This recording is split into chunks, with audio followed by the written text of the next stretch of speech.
po si Dexter Castro, mas kilalang Boy Dila, na itong mga nakaraang araw po ay naging usap-usapan dahil po sa mga viral videos na lumabas patungkol po sa mga nangyari nung aming kapistahan. So muli ako po ay humingi ng pamanhin at pasensya sa lahat po ng naapektuhan o na biktima ng ilang mamamayan namin ng dahil po sa aming kapistahan.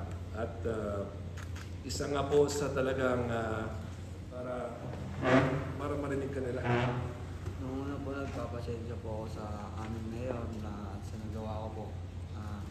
Dahil po sa akin, parang sira pong kasanuan po.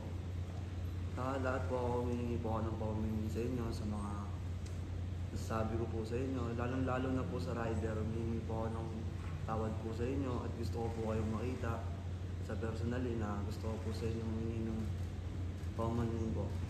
Sa mga nagbabanta po sa akin, hindi ko na rin po maiisip kung ano po, stress na rin po ako. Kung ano-ano na lang din po lumalabas sa pagbabanta sa akin, lalo na po sa mga pamilya ko. Huwag naman po sana nilang idamay. Kung nagalit po sila sa akin, ako na lang po ang ano nila. Dahil masakit din po kasi nadadamay po yung pamilya ko. Kanina po yung sinasabi ni Mayor na humingi lang po akong tawad sa mga nagawa ko, sa mga tingin sa akin ng tao. Hindi naman po ako masamang tao, mabait naman po ako. Alam ko ng mga ano po yan.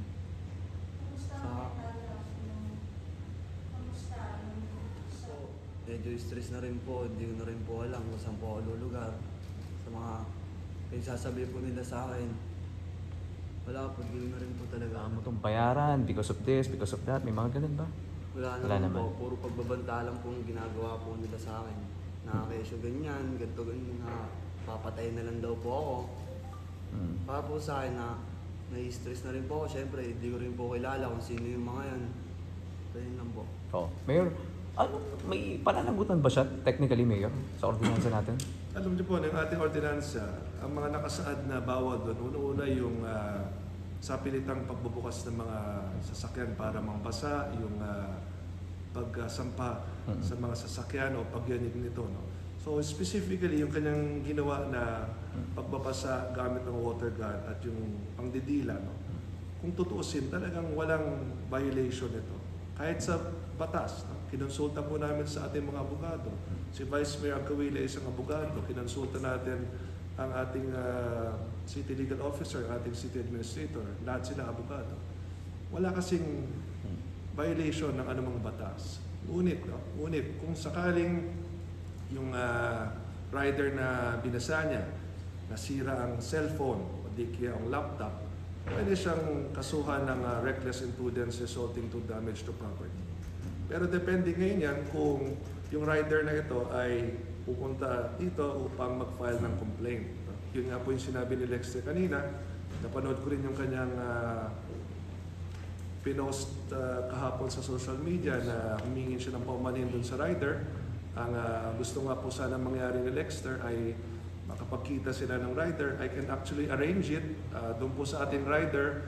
Kung kayo po nanonood at nakikinig ngayon, kung magtitiwala po kayo sa akin, pwede ko pong i-arrange na makapagkita po sila ni Lexter dito sa aking tanggapan sapagkat unang-una gustong humingi ng paumanhin ni Lexter sa kanya personally. Pangalawa, nais niyang handugan ng isang helmet at kapote. Ito yung kanyang paraan na humingi ng paumanhin dito po sa rider na kanyang binasa. Na kitang-kita naman po na talagang kanyang ginawa dito po sa mga viral videos. No? Again, sa karamihan na tao, sila po yung naaabala nyo. Hindi naman po ako. Sa maawa din po kayo sa mga seller, rider, sa mga fast food na ino-orderan nyo ng pagkain. Sa nila lang po kayo maawa. Huwag na po sa akin. Sa nagawa ko po.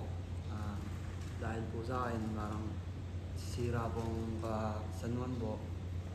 Lahat po ako humingi po ako ng paumingi sa inyo sa mga sabi ko po sa inyo, lalong-lalo na po sa rider, humingi po ako ng tawad po sa inyo at gusto ko po kayong makita sa personally na gusto ko po sa inyo humingi ng paumanhin po.